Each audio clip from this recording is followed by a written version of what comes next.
Cancer ಪೀಡಿತ ಮಕ್ಕಳಿಗೆ, ವಿಶೇಷವಾಗಿ ಕ್ಯಾನ್ಸರ್ ಪೀಡಿತ ಮಕ್ಕಳಿಗೆ ಸಹಾಯಧನವನ್ನು ನೀಡುವಂಥ ಒಂದು ವಿನೂತನ ಕಾರ್ಯಕ್ರಮವನ್ನು ಇವತ್ತು ಕಾರ್ಕಳದಲ್ಲಿ ಮಾಡಿದ್ದು ತುಂಬ ಅಭಿನಂದನೀಯ ಅಂಥೇಳಿ ನಾನು ಭಾವಿಸ್ತೇನೆ. ಕಾರ್ಕಳದಲ್ಲಿ ಬಹುಶಃ ಬಹಳಷ್ಟು ಅಂತಾರಾಷ್ಟ್ರೀಯ ಸಂಸ್ಥೆಗಳಿದೆ. ಅದು ಲಯನ್ಸ್ ಆಗಿರ್ಬೋದು, ರೋಟ್ರಿ ಆಗಿರ್ಬೋದು, ಅಥವಾ GCI ಆಗಿರ್ಬೋದು. ನಾವು 10 ವರ್ಷಗಳಿಂದ ಇವರ ಸೇವೆಯನ್ನು, ಸಮಾಜಮುಖಿ ಚಟುವಟಿಕೆಗಳನ್ನ ಕಾರ್ಕಳದಲ್ಲಿ ಬಹುಶಃ ತುಂಬ ವರ್ಷಗಳಿಂದ ನೋಡ್ತಾ ಬರ್ತಾ ಇದ್ದೇವೆ.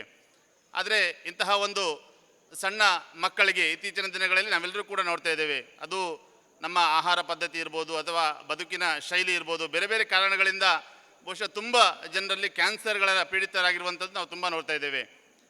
ಆದರೂ ಕೂಡ ಅಂತಹ ಕ್ಯಾನ್ಸರ್ ಪೀಡಿತ ಮಕ್ಕಳಿಗೆ ವಿಶೇಷವಾಗಿ ಸಹಾಯಧನವನ್ನು ಮಾಡಿ ಅವರಿಗೆ ಬಹುಶಃ ಲಕ್ಷಗಟ್ಟಲೆ ಬಿಲ್ ಆಗ್ತಿದೆ. ನಾವು ಕೊಡುವಂಥದ್ದು ಏನೂ ಅಲ್ಲ. ಆದರೂ ಕೂಡ ಅವರ ಆ ವೇದನೆಯಲ್ಲಿ ನಾವು ಕೂಡ ಭಾಗಿಯಾಗಬೇಕು ಅಂತ ಹೇಳುವಂಥ ಭಾವನೆ ಇವತ್ತು ಬಂದಿರುವಂಥ ಲಯನ್ಸ್ನ ಎಲ್ಲ ಸದಸ್ಯರಿಗೂ ಕೂಡ ನಾನು ವಿಶೇಷವಾಗಿ ಅಭಿನಂದನೆಗಳನ್ನ ಸಲ್ಲಿಸ್ತೇನೆ. ನಾನು ಇತ್ತೀಚಿನ ತುಂಬ ಹತ್ತಿರ ದಿನಗಳಲ್ಲಿ ನೋಡಿದೆ. ನಮ್ಮ ತುಂಬ ಆತ್ಮೀಯರು ಕೆಲವರು ಕ್ಯಾನ್ಸರಿಂದ ತೀರಿ ಹೋಗಿದ್ದನ್ನು ನಾವು ಕೂಡ ವಿಶೇಷವಾಗಿ ಗಮನಿಸಿದ್ದೇವೆ. ನಾವು ಮೊದಲು ಕೂಡ ನಾನು ತುಂಬ ಸಣ್ಣದಿರುವಾಗ ಕೂಡ ಕ್ಯಾನ್ಸರ್ನ ಬಗ್ಗೆ ಕೇಳ್ತಾ ಇದ್ದೆ. ಆದರೆ ಕ್ಯಾನ್ಸರ್ ರೋಗ ಬಂದು ಒಂದು 2-3 ವರ್ಷ, 4 ವರ್ಷ, 5 ವರ್ಷ ಬದುಕ್ತಾ ಇದ್ದರು. ಆದರೆ ಇತ್ತೀಚಿನ ಕೆಲವೊಂದು ರೋಗಗಳು ಹೇಳಿಕೆ ಕ್ಯಾನ್ಸರ್ ಅಂತ ಹೇಳ್ತಾರೆ. ಆದರೆ ಕ್ಯಾನ್ಸರ್ ಬಂದು 2-3 ತಿಂಗಳೊಳಗೆ ಅವರು ಇಲ್ಲ, ನಮ್ಮ ಕಣ್ಣೆದುರಿಗೆ ಇಲ್ಲ ಅಂತ ಆಗ್ತಿದೆ. ಉದಾಹರಣೆಗೆ ನನ್ನ ಚಿಕ್ಕಪ್ಪವೇ ಮೊನ್ನೆ ತೀರಿ ಹೋದರು.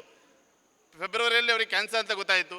ಮೊನ್ನೆ ಅಷ್ಟೊತ್ತಿಗೆ ಅವ್ರು ತೀರೋದ್ರು ಅಂತ ಹೇಳಿದರೆ, ನಾನು ಯಾಕೆ ಇದನ್ನು ಹೇಳ್ತಾ ಇದ್ದೇನೆ ಅಂತ ಹೇಳಿದರೆ, ಅಂತಹ ಮಾರಕ ಕಾಯಿಲೆಗಳಿಂದ ನಾವೆಲ್ಲರೂ ಕೂಡ ಜಾಗೃತಿ ಕಾರ್ಯಕ್ರಮಗಳನ್ನು ಕೂಡ ಮಾಡಬೇಕಾಗಿದೆ. ಇವತ್ತು ಕ್ಯಾನ್ಸರ್ ಬರ್ತಾ ಇದೆ ಅಂತ ಹೇಳುವ ಕಾರಣ ಮಾತ್ರ ಅಲ್ಲ, ಬರದೆ ಹಾಗೆ ನಾವು ಹೇಗೆ ಅದನ್ನು ತಪ್ಪಿಸಬೇಕು, ಅದಕ್ಕೆ ನಮ್ಮ ಆಹಾರ ಪದ್ಧತಿ, ಜೀವನ ಶೈಲಿಯಲ್ಲಿ ಯಾವ ರೀತಿಯ ಬದಲಾವಣೆಗಳನ್ನ ಮಾಡಬೇಕು ಅಂತ ಹೇಳುವ ಯೋಚನೆಯನ್ನು ಕೂಡ ನಾವು ಈ ಸಂದರ್ಭದಲ್ಲಿ ಮಾಡಬೇಕು ಅಂತ ಹೇಳುವ ಮಾತನ್ನು ಹೇಳ್ತಾ, ಇವತ್ತು ಫಂಡ್ ರೈಸಿಂಗ್ ಆಗಿ ವಿಶೇಷವಾಗಿ ಈ ಕಾರ್ಯಕ್ರಮವನ್ನು ಹಮ್ಮಿಕೊಂಡಿದ್ದೀರಿ. ಸಮಯ ಮೀರ್ತಾ ಇದೆ, ನಾನು ಹೆಚ್ಚಿಗೆ ಮಾತಾಡಲಿಕ್ಕೆ ಹೋಗ್ತಾ ಇಲ್ಲ. ವಿಶೇಷವಾಗಿ ಬಲೆ ಚಾಪರ್ಕ ತಂಡದವರಿಂದ ಇವತ್ತು ನಾಟಕ ಪ್ರದರ್ಶನವನ್ನು ಕೂಡ ಮಾಡ್ತಾ ಇದ್ದೀರಿ. ನಾವು ಸಣ್ಣದಿರುವಾಗ ಕೂಡ ನೋಡ್ತಾ ಇದ್ವಿ, ಚಾಪರ್ಕ ತಂಡದ ನಾಟಕ ಬಹಳ ವಿಶೇಷವಾಗಿರುವಂಥದ್ದು. ನಾವು ರೇಡಿಯೋದಲ್ಲಿ ಕೇಳ್ತಾ ಇದ್ವಿ. ಆ ಸಂದರ್ಭದಲ್ಲಿ ನನಗೆ ಇವತ್ತು ಕೂಡ ಕೆಲವು ಡೈಲಾಗ್ಗಳು ನೆನಪಿಗೆ ಬರ್ತಿದೆ. ಬಾನೋಡು ಚಂದ್ರ ಮೋಡೊಂದಲೇ ತುಯ್ಯನ ಅಂತ ಹೇಳುವಂಥದ್ದು. ಅಂತ ಹೇಳಿದರೆ ನಾವು ರೇಡಿಯೋದಲ್ಲಿ ಅವರ ಆ ಶಬ್ದಗಳನ್ನು, ವಾಯ್ಸ್ಗಳನ್ನು ಕೇಳಿ ಇವ ಇಂತಹ ಕಲಾವಿದ ಅಂತ ಹೇಳುವಂಥದ್ದು ನೋಡಿಕೊಂಡು ಆ ಗಂಟನುಗಟ್ಟಲೆ ನಾವು ರೇಡಿಯೋದಲ್ಲಿ ನೋಡ್ತಾ ಇರುವಂಥದ್ದು ಕಾಲಘಟ್ಟ ಕೂಡ ಇತ್ತು. ಇವತ್ತು ತಂತ್ರಜ್ಞಾನ ಬೆಳೆದಿದೆ, ಡಿಜಿಟಲ್ ಯುಗ ಬಂದಿದೆ, AI ಬಂದಿದೆ. ನಾವು ವೇದಿಕೆ ಮುಂದೆ ನಿಂತರೂ ಕೂಡ ಟಿವಿಯಲ್ಲಿ ನೋಡಿದ ಹಾಗೆ ಅಷ್ಟು ಒಳ್ಳೆಯ ಪ್ರದರ್ಶನವನ್ನು ಇವತ್ತು ನಾಟಕ ತಂಡಗಳು ಕೊಡ್ತಾ ಇದೆ.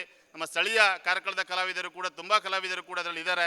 ಎಲ್ಲರಿಗೂ ಕೂಡ ಈ ಸಂದರ್ಭದಲ್ಲಿ ಅಭಿನಂದನೆಗಳು ಸಲ್ಲಿಸ್ತಾ, ಇಂತಹ ಸಮಾಜಮುಖಿ ಚಟುವಟಿಕೆ, ನಯನಕ್ಕ ನನ್ನ ತುಂಬ ಹತ್ತಿರದ ಸಂಬಂಧಿ, ಅವರಿಗೂ ಕೂಡ ಇಂತಹ ಯೋಚನೆ ಬಂದದ್ದು ತುಂಬ ಅದ್ಭುತ.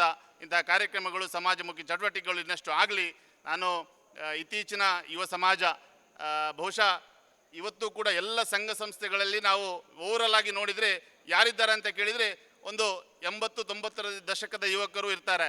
ಆದರೆ 2000 ನಂತರ ದಶಕದ ಯುವಕರು ಬಹುಶಃ ಇತ್ತೀಚಿನ ಪೀಳಿಗೆ ಸಮಾಜ ಸೇವೆ ಇಂತಹ ಚಟುವಟಿಕೆಗಳಲ್ಲಿ ಭಾಗವಹಿಸಿದೆ ತುಂಬ ಕಡಿಮೆ. ಅದರಿಂದ ತುಂಬ ದೊಡ್ಡ ಶಿಕ್ಷಣ ಸಂಸ್ಥೆಯ ಇವತ್ತು ಸುಧಾಕರ್ ಶೆಟ್ಟರು ಕೂಡ ಬರಬೇಕಿತ್ತು. ಶಿಕ್ಷಣ ಸಂಸ್ಥೆಯಲ್ಲಿದ್ದಾರೆ.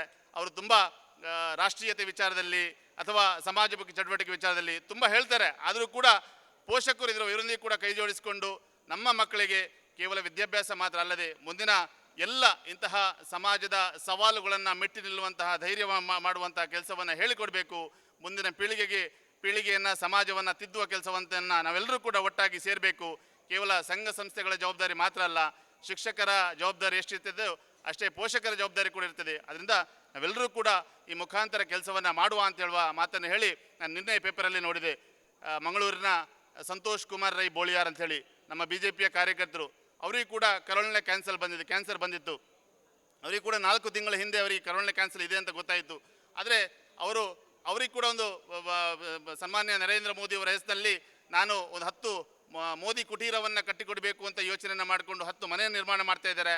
ಅವರು ಅದರಿಂದ ಇವತ್ತು ಬಹುಶಃ ಹೊರಗೆ ಬಂದು ಅದರಿಂದ ಆರೋಗ್ಯವಂತರಾಗಿ ಇವತ್ತು ಅವರು ವಿಶೇಷವಾಗಿ ಮಕ್ಕಳ ಕ್ಯಾನ್ಸರ್ ಟ್ರಸ್ಟನ್ನು ಮಾಡುವಂತಹ ಒಂದು ನಿರ್ಣಯನ ಘೋಷಣೆಯನ್ನು ಮಾಡಿದ್ದಾರೆ. ನಾನು ಮಕ್ಕಳ ಕ್ಯಾನ್ಸರ್ ಪೀಡಿತ ಮಕ್ಕಳಿಗೆ ವಿಶೇಷವಾಗಿ ಒಂದು ಹೊಸದಾಗಿ ಟ್ರಸ್ಟನ್ನು ನಿರ್ಮಾಣ ಮಾಡಿ ಅದರ ಮುಖಾಂತರ ನನ್ನ ಜೀವನದ್ದಕ್ಕೂ ಇದರ ಎಚ್ಚರಿಕೆಯನ್ನು ಕೊಡ್ತೇನೆ, ಆ ಜೀವನ ಪದ್ಧತಿಯನ್ನು ಹೇಗೆ ಕಲಿಸಿಕೊಡ್ತೇನೆ, ಮತ್ತು ಆ ಮಕ್ಕಳಿಗೆ ಸಹಾಯ ಮಾಡುವಂಥ ಕೆಲಸವನ್ನು ಮಾಡ್ತೇನೆ ಅಂತ ಹೇಳುವಂಥ ವಿಚಾರವನ್ನು ಹೇಳಿದ್ದಾರೆ. ಆದ್ದರಿಂದ ಇಂತಹ ಸಮಾಜಮುಖಿ ಚಟುವಟಿಕೆಗಳು ನಾವೆಲ್ಲರೂ ಸೇರಿ ಒಟ್ಟಾಗಿ ಮಾಡೋಣ ಅಂಥೇಳಿ ಮಾತನ್ನು ಹೇಳ್ತಾ ಅವಕಾಶಕ್ಕೆ ವಂದಿಸ್ತಾ ನನ್ನ ಮಾತನ್ನು ಮುಗಿಸ್ತೇನೆ.